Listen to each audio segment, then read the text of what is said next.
Orang yang baru ditemukan itu duduk jongkok di selokan kering belakang balai desa ketika aku pertama kali melihatnya. Celananya penuh lumpur sampai lutut, telapak kakinya bersih seperti habis dicuci. Dan yang paling bikin suasana langsung terasa salah, dia sedang mengunyah daun singkong mentah sambil menatap lurus ke arah bukit, bukan ke ibunya yang menangis sambil memeluk bahunya dari samping. Saat seorang laki-laki tua mencoba menarik wajahnya agar melihat ke depan, dia cuma berkedip pelan lalu berkata dengan suara serak, "Masih kurang satu." Kalimat itu membuat orang-orang yang berdiri di situ saling melihat, tapi tidak ada yang membantah. Aku datang ke desa itu menjelang sore. Niat awalnya cuma buat ambil bahan cerita kecil. Seorang teman lama bernama Wahyu yang sekarang sering kirim video dan kabar lapangan ke beberapa kanal lokal menghubungiku 2 malam sebelumnya. Dia bilang ada desa di lereng pegunungan selatan yang lagi jadi bahan bisik-bisik di kecamatan karena dalam waktu seminggu 7 orang sempat hilang satu persatu, lalu semuanya kembali. Masalahnya, menurut dia, yang pulang itu bukan benar-benar orang yang sama seperti sebelumnya. Aku sempat ketawa waktu pertama kali dengar itu, bukan karena lucu, tapi karena terdengar seperti rumor kampung yang dibesar-besarkan. Orang hilang karena kebun luas, kabut tebal, jalur kebanyakan berjabang, lalu pulang dalam keadaan syok. Orang kampung mengaitkan semuanya dengan hal-hal yang aneh. Pola seperti itu sudah sering. Tapi suara Wahyu di telepon waktu itu tidak terdengar seperti orang yang sedang cari sensasi. Kalau jadi datang siang, katanya, jangan masuk desa pas gelap. Aku tanya kenapa. Dia diam cukup lama, lalu jawab, biar kamu lihat sendiri yang pulang itu kayak apa. Aku naik motor dari kota kabupaten setelah makan siang, lewat jalan sempit yang makin ke atas makin rusak. 2 kali aku hampir putar balik karena kabut turun terlalu cepat dan sinyal hilang total di beberapa tikungan. Desa itu bernama Wateswumu. Letaknya di lembah kecil, diapit kebun kopi, hutan pinus tua, dan sisa-sisa pemukiman lama yang katanya dulu ditinggalkan setelah longsor bertahun-tahun lalu. Begitu masuk gapura, yang pertama terasa bukan seram, tapi terlalu pelan. Tidak ada anak-anak main, tidak ada orang nongkrong di pos ronda, tidak ada musik dari warung. Yang terdengar cuma suara air tipis dari parit dan bunyi seng bergetar karena angin. Wahyu belum sempat kutemui waktu keributan itu pecah di belakang balai desa. Semua orang berlari ke sana, termasuk aku. Dan disitulah aku melihat orang yang baru ditemukan itu. Namanya Sani, kata seseorang di sampingku. Dia adalah orang ke-6 yang hilang minggu itu. Ibunya memegang pipinya, memanggil namanya berkali-kali. Tapi Sani seperti tidak benar-benar mendengar. Tatapannya tetap ke arah bukit. Saat akhirnya dia mau berdiri, dia tidak bertanya kenapa semua orang mengelilinginya. Dia malah melihat ke jalan setapak di belakang balai, jalan yang menuju ke atas kebun. Lalu mengulang lagi, kali ini lebih pelan. Masih kurang 1. Tidak ada yang menjawab. Seorang perangkat desa menyuruh orang-orang bubar. Ada yang menuntun Sani pulang. Tapi sebelum dibawa pergi, aku sempat berdiri cukup dekat untuk melihat satu hal kecil yang bikin tengkukku dingin. Di bawah kuku jarinya ada tanah merah gelap. Bukan lumpur kebun sekitar yang warnanya cenderung hitam. Tanah itu kering, pecah-pecah, seperti datang dari tempat lain. Wahyu muncul beberapa menit kemudian, napasnya ngos-ngosan. Dia kurus, jaket parasutnya kusut, dan matanya tampak kurang tidur. "Kamu lihat sendiri kan?" katanya tanpa basa-basi. Aku bilang iya. Lalu kami pindah ke warung kosong yang hampir tutup. Penjaganya cuma melayani kami sebentar. Setelah itu, langsung menurunkan setengah rolling door meski matahari belum benar-benar hilang. Dari meja pojok, Wahyu mulai menjelaskan urutannya. Orang pertama hilang hari Senin sore, seorang petani bernama Didik. Katanya, dia cuma mau cek saluran air di petak atas. Tidak pulang sampai malam. Dicari semalaman, tidak ketemu. Pagi berikutnya, sebelum matahari naik, dia ditemukan duduk di pematang dekat gerbang bambu lama yang mengarah ke jalur pemukiman atas. Hidup, bingung, tidak luka, tapi berubah. Hari berikutnya, orang kedua hilang. Orang ini terakhir terlihat mengantar Didik pulang dari balai dusun. Hari ketiga, orang ketiga hilang. Terakhir terlihat membantu keluarga orang kedua. Begitu terus. Aku awalnya mikir ini kebetulan, kata Wahyu. Tapi tiap yang hilang selalu dekat sama yang baru balik. Selalu. Aku menatapnya beberapa detik. Maksudmu mereka diculik orang yang sama? Wahyu menggeleng. Kalau cuma diculik, aku lebih senang. Yang bikin kacau, orang-orang yang balik ini kayak bawa sesuatu masuk ke desa. Bukan benda, kebiasaan, arah, entah apa. Aku belum suka cara dia bicara, karena terlalu kabur. Maka, aku minta contoh yang konkret. Wahyu menyandarkan punggungnya, lalu menyebut satu persatu. Didik pulang, tapi sejak itu, dia tidak pernah masuk rumah lewat pintu depan. Selalu lewat belakang, meskipun hujan dan halaman licin.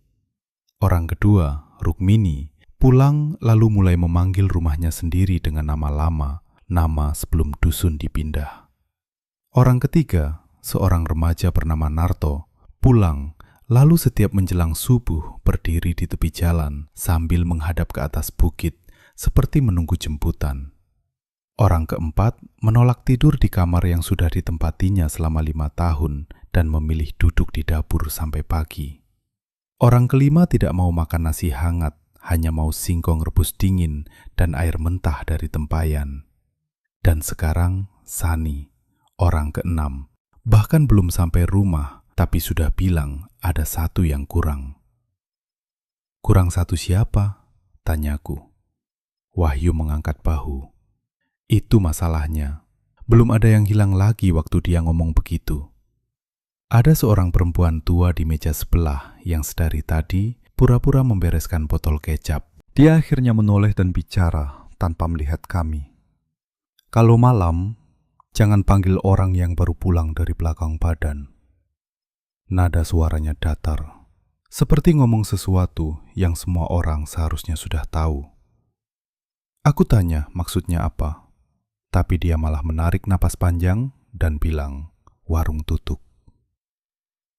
Wahyu mengajakku menginap di rumah pamannya, karena penginapan kecamatan terlalu jauh kalau harus turun lagi. Di jalan menuju rumah itu, kami melewati 3 rumah yang pintunya sudah tertutup rapat. Padahal dari celah-celah dinding masih terlihat lampu menyala. Tidak ada suara televisi, tidak ada obrolan. Seolah seluruh desa sengaja mengecilkan diri. Rumah pamannya sederhana, berdinding papan dan bata setengah plester. Pamannya, Pak Lurah Dusun bagian bawah, bukan kepala desa utama, menyambutku singkat lalu langsung berkata, "Kalau dengar ada yang panggil malam-malam, pastikan dulu dari dalam rumah ini semua lengkap."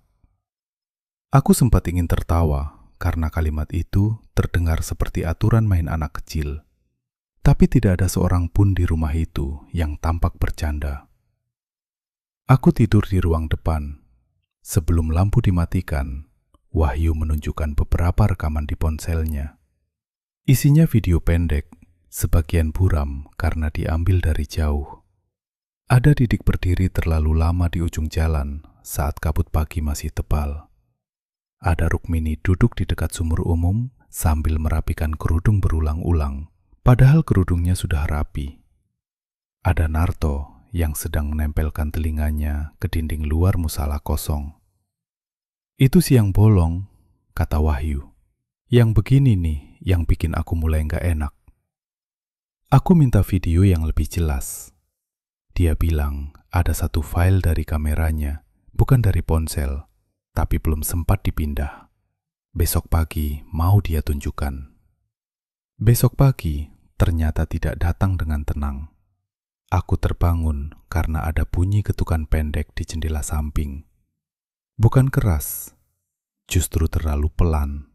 Seperti orang yang tidak mau benar-benar masuk, cuma mau memastikan ada yang mendengar. Aku mengira Wahyu atau pamannya bangun duluan.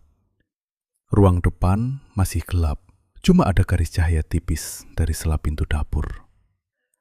Ketukan itu datang lagi, 3 kali, lalu berhenti. Aku bangkit pelan dan baru mau menyipak gorden ketika dari belakang, suara paman Wahyu terdengar sangat dekat di telingaku. Jangan. Aku menoleh. Dia berdiri 2 langkah di belakangku. Ternyata sudah bangun entah sejak kapan. Wajahnya tegang. Dia memegang lengan bajuku sebentar, lalu menggeleng. Ketukan itu tidak datang lagi. Tapi beberapa detik kemudian terdengar suara orang berdehem dari luar. 1 kali, lalu 2 kali. Persis seperti kebiasaan Wahyu kalau mau masuk rumah orang. Aku refleks mau memanggil namanya, namun paman Wahyu menekan bahuku lebih kuat. Wahyu tidur di belakang, bisiknya. Kalau dia di luar, saya pasti dengar pintu. Jantungku langsung memukul lebih keras. Kami berdiri diam cukup lama, sampai suara itu hilang sendiri. Pagi harinya, saat aku tanya Wahyu apakah dia keluar malam-malam, dia langsung menjawab tidak. Wajahnya malah pucat ketika paman menceritakan bunyi batuk dan ketukan tadi. Itu mulai lagi, katanya pelan. Aku tanya mulai apa. Dia tidak menjawab. Dia hanya mengajakku keluar menuju rumah Didik yang letaknya paling dekat dengan jalur atas. Di siang hari, desa itu terlihat biasa saja. Matahari cukup terang, ibu-ibu menjemur kopi, beberapa laki-laki bekerja di kebun bawah. Tapi kalau diperhatikan lebih lama, ada ketegangan aneh yang menggantung. Orang-orang berbicara singkat. Begitu topik menyentuh 6 orang yang sempat hilang, wajah mereka langsung berubah tertutup. Didik kami temui di halaman belakang rumahnya. Dia sedang menyapu tanah yang sudah bersih. Setiap sapuan selalu mengarah ke satu sudut yang sama, dekat pagar bambu patah. Saat Wahyu menyapanya, dia menoleh terlalu lambat.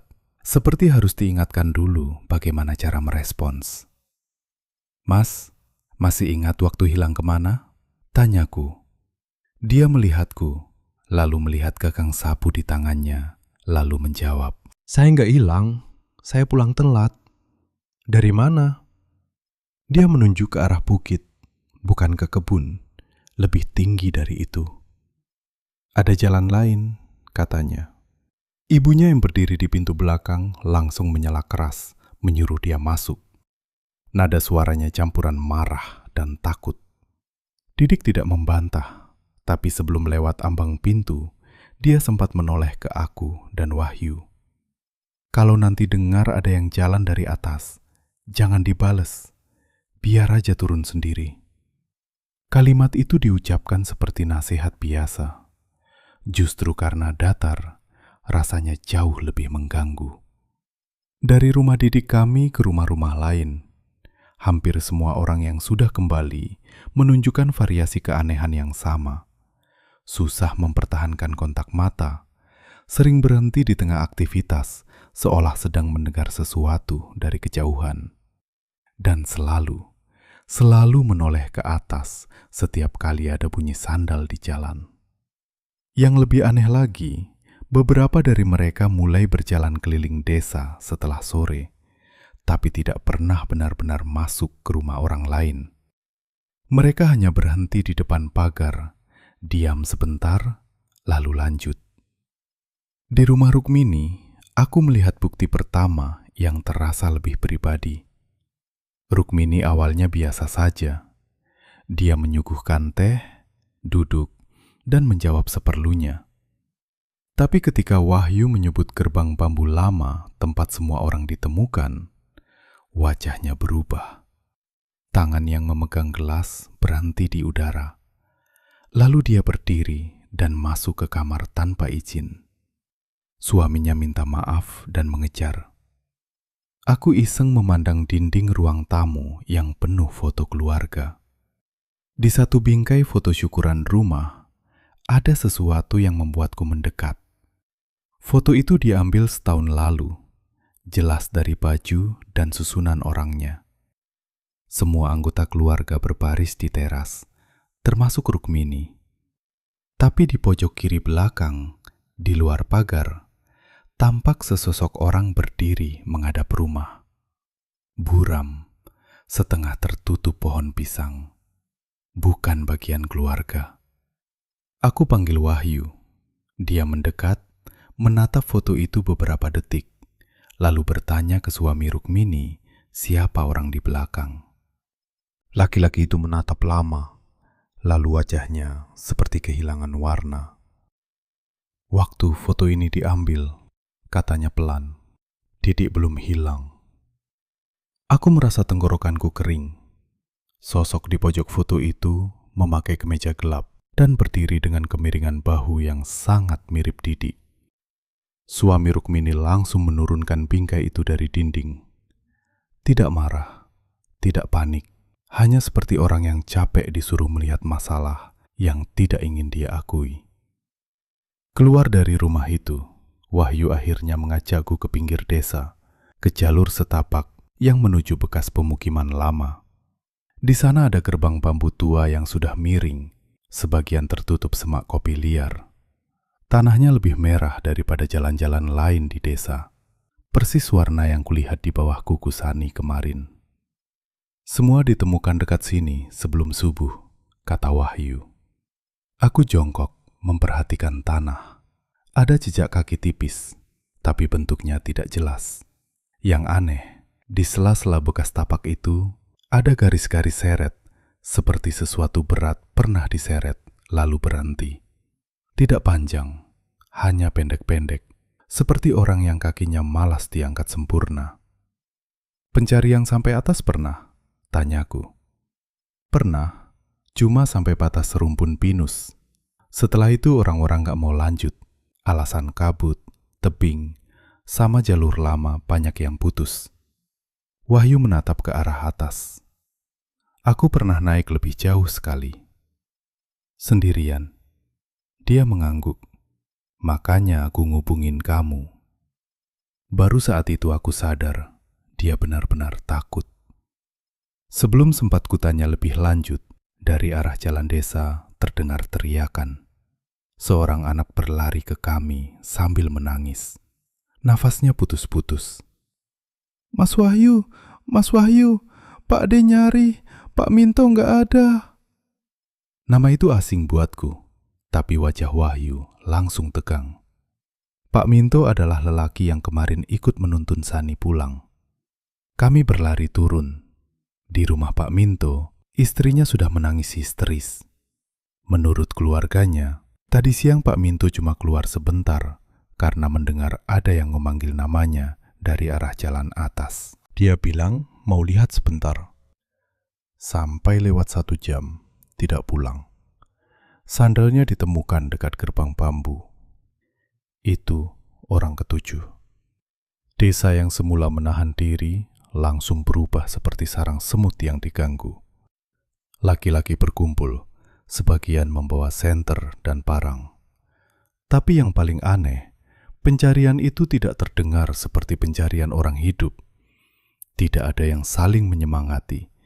Tidak ada yang teriak nyaring memanggil nama terlalu sering. Mereka bergerak cepat, tapi dengan wajah orang-orang yang sebenarnya sudah setengah tahu akan menemukan apa. Pak Lurah Desa Utama akhirnya datang dari dusun atas. Ia melarang orang luar ikut naik terlalu jauh. Aku menolak mundur. Wahyu malah lebih keras lagi. Dia bilang kalau memang semua ini cuma orang tersesat, kenapa setiap kali kembali semua berubah? Kenapa selalu ditemukan di tempat sama? Kenapa selalu ada satu orang baru yang hilang setelah dekat dengan yang pulang? Pak Lurah tidak menjawab pertanyaan itu. Dia cuma menatap Wahyu lama, lalu berkata, "Karena kalian semua masih mau menganggap suara yang kenal itu pasti aman." Kalimat itu menggantung, lalu ditelan ribut orang-orang yang mulai bergerak ke atas. Aku tetap ikut sampai batas pinus. Kabut turun lebih cepat dari dugaan. Beberapa meter di depan saja, bentuk orang sudah kabur. Tanah menjadi licin, akar pohon menyembul, dan jalur bercabang terlalu banyak. Aku mulai paham kenapa daerah seperti ini bisa bikin orang hilang.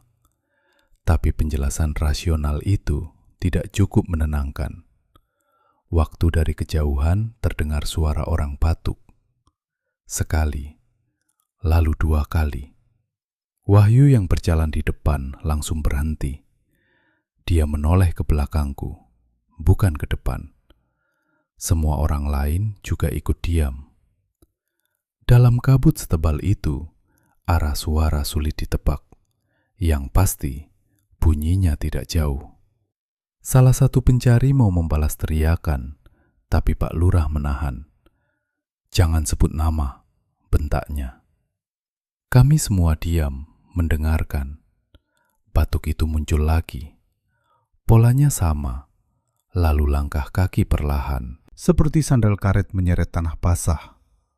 Langkah itu tidak mendekat, tidak menjauh juga, hanya berpindah sedikit ke kanan, lalu hilang.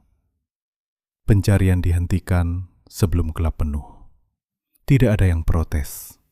Aku dan Wahyu turun dengan perasaan menjengkelkan, karena rasanya seperti menyerah, padahal orang baru saja hilang. Tapi begitu sampai rumah pamannya, aku tahu desa itu tidak menyerah. Mereka hanya tahu malam bukan waktu untuk mencari. Menjelang maghrib, setiap rumah menutup pintu lebih awal. Ayam-ayam dimasukkan, lampu diperkecil, bahkan suara piring pun terdengar ditahan. Paman Wahyu mengunci pintu depan, pintu belakang, dan jendela samping. Lalu meletakkan bangku di bawah pegangan pintu, seolah itu bisa menahan sesuatu yang lebih dari manusia biasa. Setelah makan, Wahyu akhirnya menunjukkan file dari kameranya. Kami duduk berdua di ruang depan. Suara video dikecilkan. Rekamannya diambil siang hari dari tempat agak tinggi. Gambar bergoyang karena dia berjalan pelan. Yang tampak pertama adalah sisa-sisa pemukiman lama di atas. Beberapa pondasi batu, pohon jambu liar, dan satu sumur bundar yang setengah tertutup semak. Lalu kamera menyorot ke lapangan kecil yang mungkin dulu halaman rumah. Di situ berdiri 3 orang. Aku langsung mengenali 2 di antaranya, Didik dan Rukmini. Orang ketiga, aku tidak tahu. Mereka tidak sedang bicara. Masing-masing menghadap ke arah bangunan berbeda. Diam, seperti orang menunggu aba-aba yang tak terdengar. Kamera Wahyu berusaha zoom. Napasnya terdengar memburu. Lalu di luar bingkai, suara Wahyu sendiri berbisik. Mereka ngapain? Beberapa detik kemudian, dari arah belakang kamera, terdengar suara perempuan memanggil pelan. "Wahyu?" Aku merasakan bulu lenganku berdiri. Suara itu sangat dekat, sangat biasa, seperti orang kenal memanggil dari samping. Kamera langsung goyang keras, berputar, tapi yang terekam cuma rumpun pisang dan dinding rumah kosong. Saat video berhenti mendadak, ada satu frame terakhir yang membuat kami sama-sama diam. Di ujung frame, separuh tubuh seseorang tampak berdiri di balik dinding rumah kosong itu. Bukan bayangan, bukan blur gerakan. Seseorang. Wajahnya tidak penuh terlihat, tapi cukup untuk membuat perutku mengeras. Itu Sani. Padahal saat Wahyu mengambil video itu, menurut catatan keluarga dan warga, Sani masih belum hilang. Dia baru lenyap keesokan harinya. Aku nggak pernah nunjukin ini ke warga, kata Wahyu. Kalau aku bilang, mereka bakal nyuruh hapus. Aku menatap layar yang sekarang hitam. Kenapa kamu naik ke sana sendirian? Karena aku pikir ada orang sengaja mainin semuanya. Ia mengusap wajah. Sekarang aku nggak yakin. Malam itu kami tidak tidur cepat. Kami memutar ulang video, memperbesar frame terakhir, mendengarkan suara panggilan yang memanggil nama Wahyu. Anehnya, suara itu tidak pecah seperti suara orang dari jauh. Jernih, dekat, dan enteng. Persis jenis suara yang akan membuat orang refleks menoleh tanpa berpikir. Sekitar tengah malam, saat rumah sudah benar-benar hening, terdengar suara langkah di depan. Pelan, lebih dari satu orang. Tidak ada yang berlari, tidak ada yang bicara, hanya langkah-langkah santai, sandal basah, lewat di depan rumah, lalu berhenti. Aku menahan napas. Lalu suara seorang laki-laki dari luar berkata, sangat pelan, "Wahyu." Aku menoleh ke arah Wahyu. Dia duduk kaku di tikar, wajahnya pucat. Suara itu datang lagi. "Wahyu, bentar." Suara biasa, bukan desis, bukan teriakan, justru normal sekali. Aku bahkan hampir mengira itu benar-benar tetangga. Paman Wahyu keluar dari kamar dengan langkah cepat, membawa lampu minyak kecil yang tidak dinyalakan. Ia menaruh jari di bibir. Dari balik dinding, kami mendengar satu suara lain. Kali ini seperti suara Pak Minto, lelaki yang baru hilang siang tadi. Udah ketemu jalannya. Tidak ada yang berani menjawab. Beberapa menit kemudian, langkah-langkah itu menjauh. Aku tidak tahu kapan akhirnya tertidur. Yang jelas, sebelum subuh, aku terbangun dengan rasa dingin aneh di kaki. Pintu depan masih tertutup. Semua jendela terkunci. Tapi lantai dekat ambang pintu basah. Seperti ada orang habis berdiri lama di luar, dan air merembes masuk lewat celah bawah. Saat cahaya mulai naik, suara teriakan pecah dari ujung jalan. Pak Minto sudah kembali. Kami berlari ke gerbang bambu. Lelaki itu berdiri di sana, tepat di tempat orang-orang lain dulu ditemukan. Tidak ada luka besar, bajunya kotor, matanya sembab. Saat istrinya memeluk, dia tidak membalas. Dia malah menatap melewati pundak istrinya, lurus ke arah rumah-rumah, seperti menghitung. Lalu bibirnya bergerak. Masih ada. Kali ini aku mendengarnya sendiri. Bukan masih kurang satu, melainkan masih ada. Aku tidak suka perubahan kalimat itu. Pagi itu suasana desa benar-benar pecah. Istri Pak Minto menjerit-jerit. Beberapa orang mendorong suaminya masuk ke rumah. Anak-anak disuruh jangan keluar. Aku melihat satu hal lagi sebelum dia dibawa pergi. Telapak kakinya bersih. Benar-benar bersih. Padahal jalur atas habis hujan malam. Sekitar 1 jam kemudian, Wahyu menghilang. Awalnya tidak ada yang sadar. Kami terlalu sibuk membicarakan Pak Minto.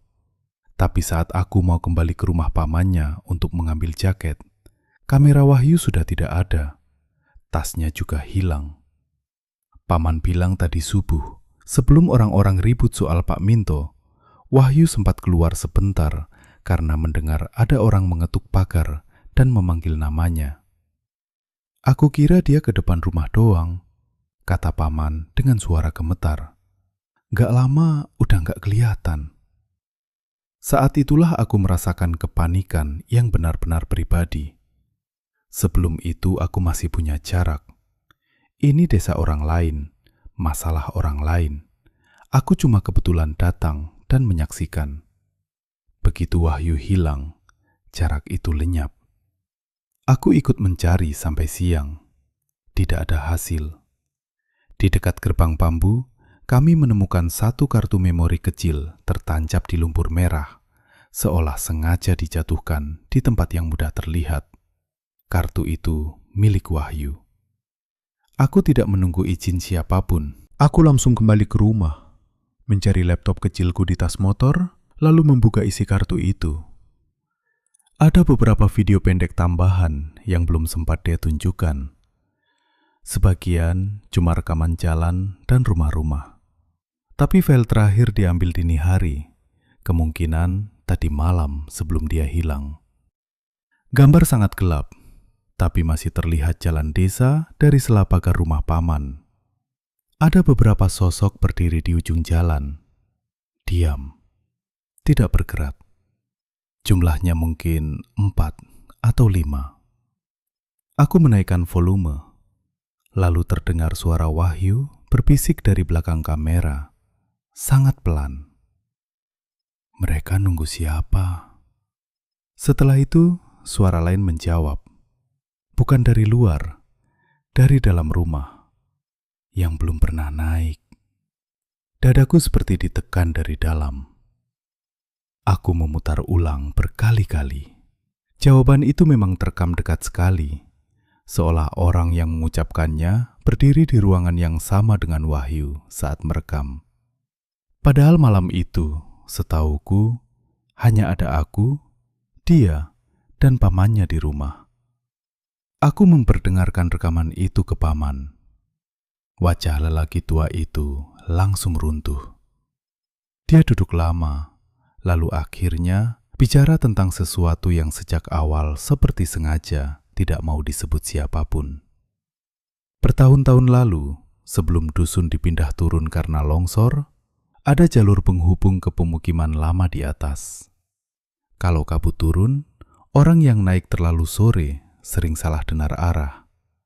Mereka mengira ada keluarga memanggil dari depan, padahal suara datang dari lereng samping atau dari bawah. Pernah ada kejadian lama, beberapa orang tidak kembali semalaman. Esoknya, mereka ditemukan di jalur yang salah, dekat sumur tua. Selamat, tapi berubah. Sejak relokasi, orang tua-tua membuat aturan tidak tertulis. Jangan naik ke sisa kampung lama setelah matahari condong. Dan kalau mendengar suara orang kenal memanggil dari arah atas, jangan jawab sebelum melihat wajahnya. Terus kenapa sekarang kejadian lagi? Tanyaku. Paman menatap lantai. Karena orang-orang muda udah nggak percaya. Dan karena yang pulang selalu bikin kita lupa takut. Kalimat itu sangat masuk akal dengan cara yang membuatku makin takut. Orang memang selalu lebih mudah percaya pada suara yang dikenal daripada peringatan yang samar. Apalagi kalau yang memanggil adalah orang yang baru saja dicari semalaman. Menjelang sore, aku membuat keputusan yang sekarang masih kusesali sekaligus kusyukuri.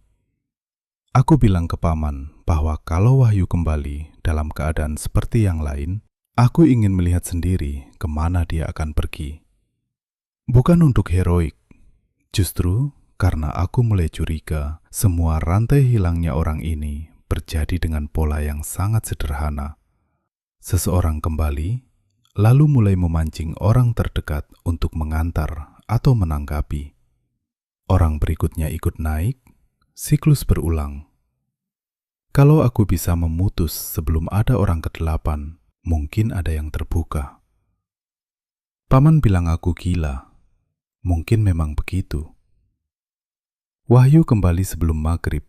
Dia tidak datang dari jalan utama. Seorang anak melihatnya duluan di belakang musala kosong.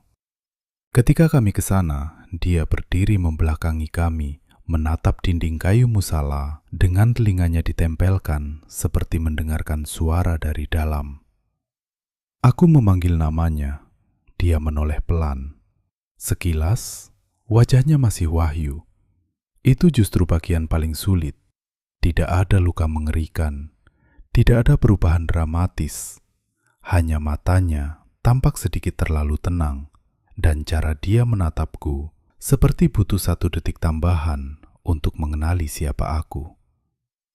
Aku mendekat. "Kamu kemana?" Dia menarik napas pendek. "Ke atas." "Ngapain?" "Nantar." "Nantar siapa?" Dia diam, lalu bibirnya bergerak sedikit, seolah memilih jawaban yang aman. "Orang yang belum pulang." Aku ingin bertanya lebih banyak, tapi paman dan beberapa warga langsung membawanya ke rumah. Menjelang malam, aku duduk di ruang depan lagi, kali ini sendirian dengannya. Paman ada di kamar belakang, Wahyu duduk di tikar, kedua tangan di lutut. Aku mencoba bicara seperti biasa. "Kartu memorimu jatuh." Dia mengangguk, seolah itu bukan hal penting. "Kamu ingat semalam?" "Sedikit." "Ada yang manggil kamu?" Dia menatap pintu tertutup. "Bukan manggil, nunjukin jalan." "Kamu lihat siapa?" Wahyu tersenyum tipis. Bukan senyum senang, lebih seperti orang yang baru paham teka-teki sederhana. "Yang bikin repot bukan yang hilang," katanya pelan. "Yang bikin repot itu kalau orang yang udah tahu jalan malah tetap ditahan di bawah." Aku tidak menjawab. Suaraku rasanya hilang. Beberapa menit kemudian, dia menoleh ke aku dan berkata dengan nada yang hampir normal, "Kamera besarku ketinggalan di atas. Besok sebelum subuh, bantu ambil ya, biar gak diambil orang." Itu pertama kalinya dia meminta sesuatu sejak pulang. Aku mengangguk. Aku bohong. Malam itu aku tidak tidur. Aku menyiapkan jaket, senter kecil, ponsel, dan perekam suara. Aku juga memindahkan motor ke posisi yang lebih mudah didorong keluar kalau harus kabur cepat. Sekitar 1/3 malam terakhir, saat rumah sunyi dan hawa dingin terasa sampai tulang, Wahyu bangun sendiri. Aku mendengar dia membuka pintu belakang pelan, lalu batuk 1 kali. Pola yang sama. Aku menunggu beberapa detik, lalu mengikutinya. Di luar, kabut tipis sudah turun. Wahyu berjalan tanpa senter, seolah matanya hafal jalan. Aku menjaga jarak beberapa meter. Kami melewati 2 rumah gelap, lalu sampai di gerbang bambu. Di situ dia berhenti tanpa menoleh. "Kamu ikut kan?" katanya. Aku bilang iya. Dia lanjut naik. Semakin ke atas, jalur makin sempit. Tanah merah, akar licin, bau daun basah dan batu dingin. Tidak ada suara serangga, hanya sandal Wahyu yang sesekali menyeret permukaan tanah.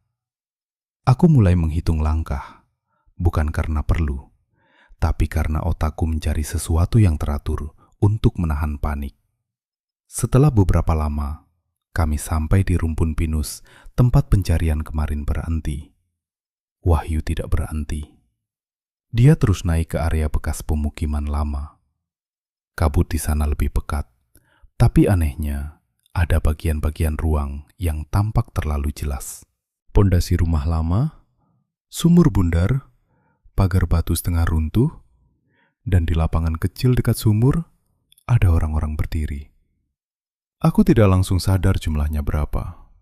Otakku sibuk menolak apa yang kulihat. Didik ada di sana, Rukmini, Narto, Sani, Pak Minto, mungkin juga 2 orang lain. Mereka berdiri menyebar, tidak menghadap satu arah, seperti sedang menjaga batas sesuatu yang tidak kelihatan. Tidak ada yang bicara. Wahyu berjalan ke tengah mereka, lalu menoleh padaku. "Cepat," katanya. "Kalau keburu terang, nanti susah." Aku tidak bergerak.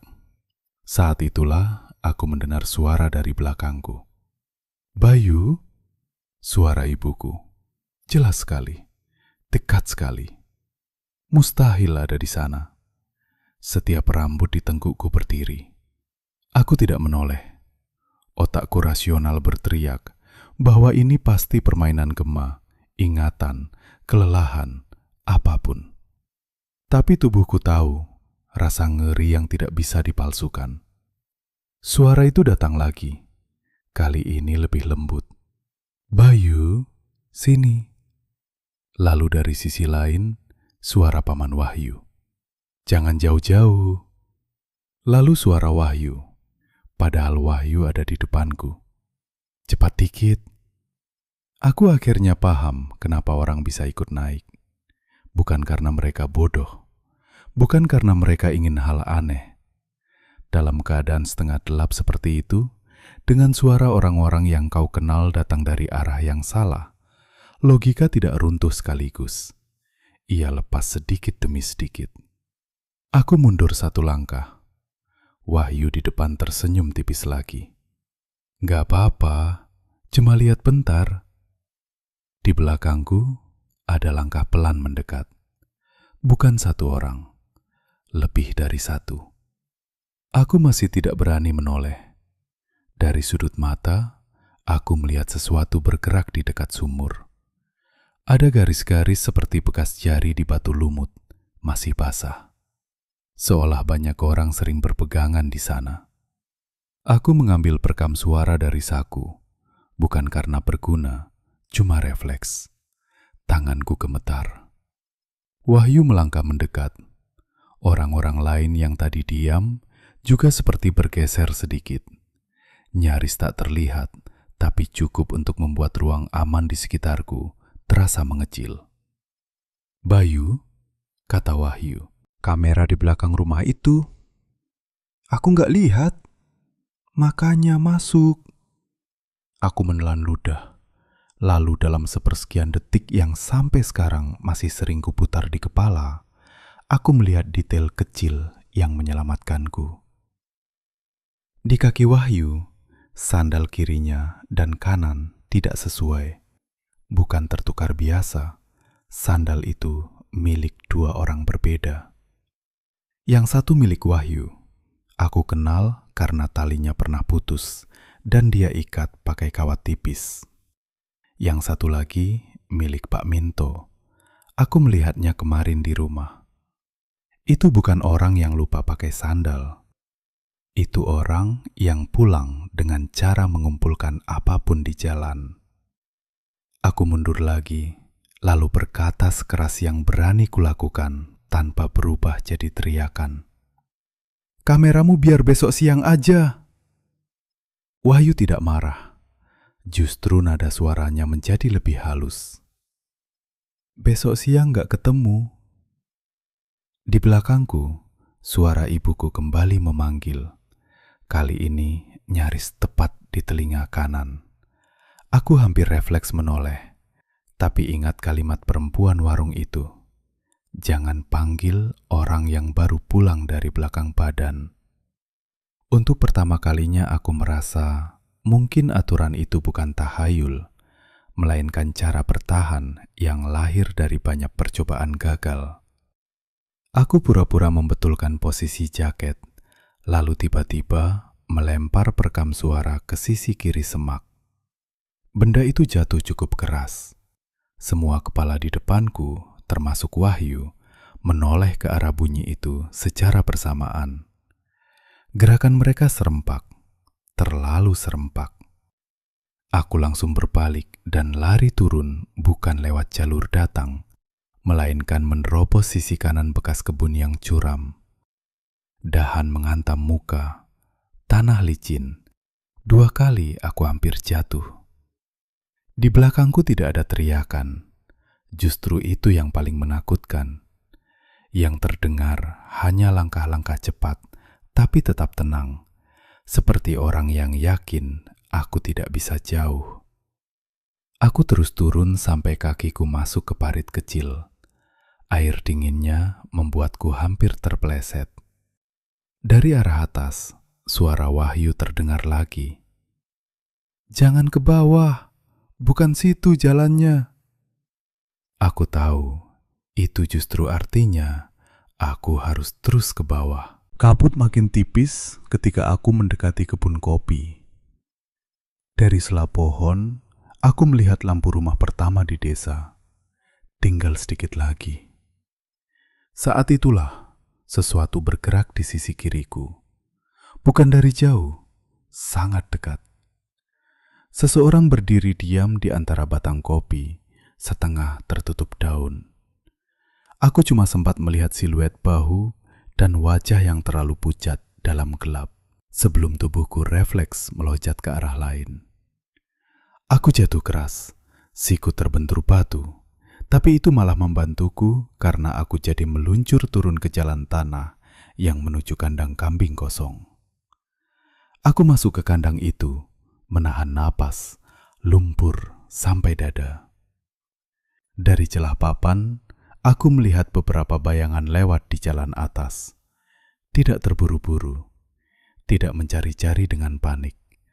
Mereka cuma berjalan perlahan, seolah tahu aku ada di sekitar sana dan tinggal menunggu aku membuat kesalahan kecil. Aku bertahan diam sampai langit mulai abu-abu. Begitu ayam pertama berkokok dari desa, langkah-langkah itu berhenti, lalu sunyi. Aku baru berani keluar saat suara orang menimba air terdengar dari rumah terdekat. Pulang ke rumah Paman Wahyu, aku muntah di halaman sebelum sempat bicara. Paman langsung paham dari wajahku bahwa aku memang naik. Dia tidak memarahi, mungkin karena terlalu lelah. Kami pergi ke rumah Wahyu beberapa saat kemudian. Wahyu ada di sana. Dia tidur telentang di tikar, seperti orang habis pulang ronda. Sandal di kakinya sudah sepasang miliknya sendiri. Kamera besarnya terletak rapi di sudut ruangan. Saat aku masuk, dia membuka mata dan menatapku seperti tidak terjadi apa-apa.